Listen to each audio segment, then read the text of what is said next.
Right, welcome, morning. Painters and decorators, the interweb, DIYers, gardeners, your grass cutters, anybody who wants to know about wallpapering. I thought I could do a quick tutorial on how you start a room, particularly a room like what I'm in now. It's quite a square, it's a rectangle, long room, dead easy. I've had Brian, who's worked for us since 1965, he's been in this last week, he's prepared it, he's lined it. It's lined it with 800 grade lining paper. The walls weren't brilliant, but they weren't that bad. So he's just lined them with 800 because we're going over it with the wallpaper. And the wallpapers are non-woven, so we didn't have to go too thick on the lining paper. It was just the usual, why do you line walls? It's to give a clean, sound, even surface to hang your wallpaper on. And when I mean clean, sound, even, your porosity is even all the way along. It's not taking the chance with emulsion in it, which is not really a good way of preparing your walls for wallpapering, because you could get your paste going on and your emulsion's not adhered to the wall properly and it starts bubbling up. Well, you don't want that. If you do your lining paper and then there's a problem underneath it, you'll see it, so that makes it easier for when you're doing your finish. But enough about that. I just want to say where I'm starting now. This is a paper that's got no, I'm really lucky today, non-woven, no pattern match, paste the wall, random, just bang it on. Not quite as simple as that, but I wanted to show you the first length that I've done. Now, I'm right-handed, I like starting right to left. I've got no worries about angles and matching up and light coming in. I'm starting right-hand corner and coming round, all the way around the room like that. Now, what did I do first? Before I did anything, I just checked over Brian's lining, go over a bit of sandpaper, any of the bad trimming that's on the line paper where it's butt jointed, just go over a bit of sandpaper, just nib them down. You can also see or feel the odd little grain of sand that looks like a marble under lining paper, just rub that off. And again, because the ceilings have been done, you see that ceilings have been done, you might get the odd splash of paint, so you just check over for that on your lining paper, just give it a light little sand, make sure it's all clean. So my first length I've hung from the first corner just there. Now I'm going to show you what I did. I've got some paste on the wall. It's paste the wall. Right, got the paper out, I've got my laser liner, you can see the laser liner up there. Now to make it simple, I'm just going to put you on the stand so we can talk. There we go, you can see me. What I did with this one, keeping it simple, not overcomplicating it. Once you can do the basics, you can go more advanced with fancy papers. Look, literally, it's a very fine pattern there. I put the wallpaper into the corner, literally against the wall into the corner, top, middle, bottom, and got the pencil and marked it on the wall. Now you probably can't see it, but the pencil mark is just slightly off where my hanging length is. Now what I did, I got my laser liner, which is at the side of me, you can see the line coming up. I moved the laser liner off, being off that line, I'll show you there, you can just see it, and I took it in a fraction, say half an inch, because I knew this angle in the corner top to bottom was running out. I could see it once I got the laser liner on those dots. So I got 3 dots. So what I had to do was find out which was the shortest width, and that was down at the bottom.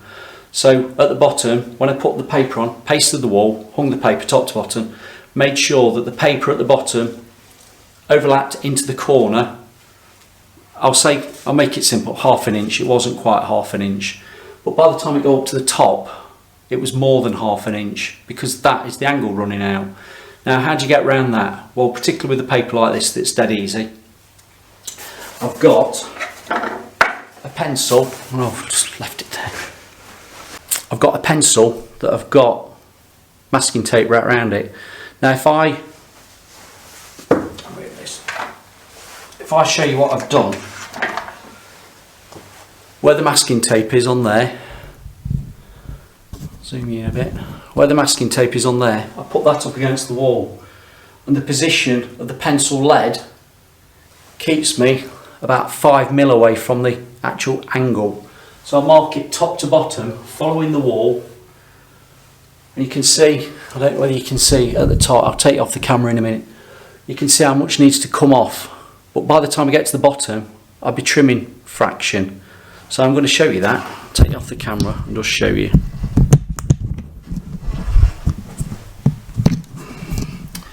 If you can see that, can you see there? I'll bring it all the way down because the pencil kept a line there, all the way down. So I'm trimming quite a bit off until I come to the bottom where I'm trimming next to nothing off. So what I'm going to do now, I'm going to get a blade, carefully just trim that excess off. So I'm going to stop, trim that off and just bring it back. So see you in a minute.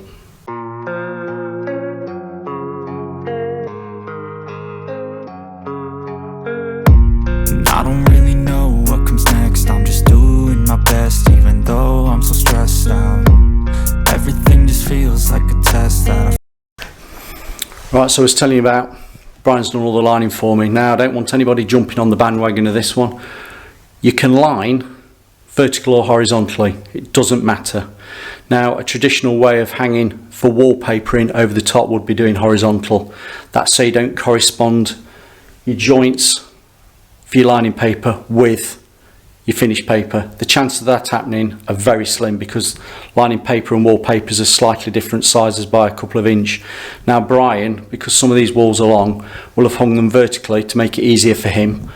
Some of the short ones he's done horizontally, but because I start right to left, the way it has hung vertical, I've got no corresponding joints, and that's where you've got to be careful. Just make sure you plan it that you don't get any joints corresponding with your lining paper and your finished paper. But other than that, there is no problem. Phil Beckwith, the professional painter and decorator, is telling you there is no problem doing lining horizontal or vertically when you're wallpapering over the top or even emulsioning. And the other thing is, Brian's been doing this since 1965. My father's been doing it longer than that. I've been doing it since 90. I've never been shown or taught to do gaps on lining paper and filling them with filler and sanding them down, because it's always been instilled into me and Brian and my dad from his tutors going back 60 years, are we?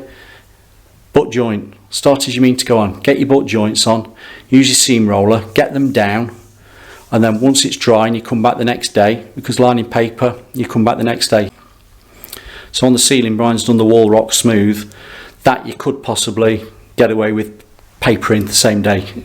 I won't advise it. If you've got the chance to let it dry properly for next day, do that.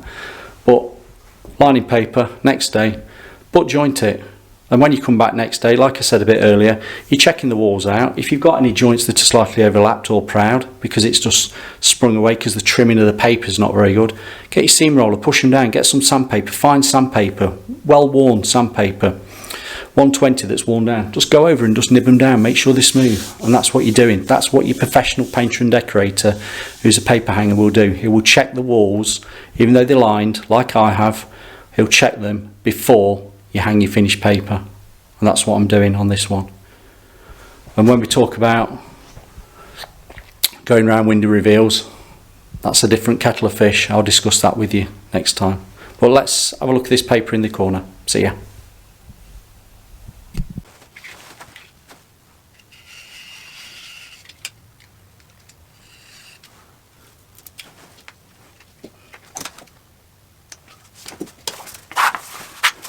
I'm back, just showed you a bit of trimming off there. So I trimmed it off freehand. Don't press too hard because you're not wanting to go through the lining paper, you're just wanting to trim that wallpaper off. See the laser? So I've trimmed it off, and now top to bottom I've got a nice few millimetre wrap on that corner, and that's how you deal with a corner that's running out. Now you're going to say, what happens when you come to put the piece on there, Phil? You do exactly the same. But don't forget, the piece up at the top that was overlapping more, you'll probably find hanging, and you want to hang another plumb laser there and work into the corner, you'll find that you're probably trimming off at the bottom more than you are at the top, because you'll try and get your edge of your paper into that corner, but by the time that's plumb all the way down, you'll be overlapping at the bottom.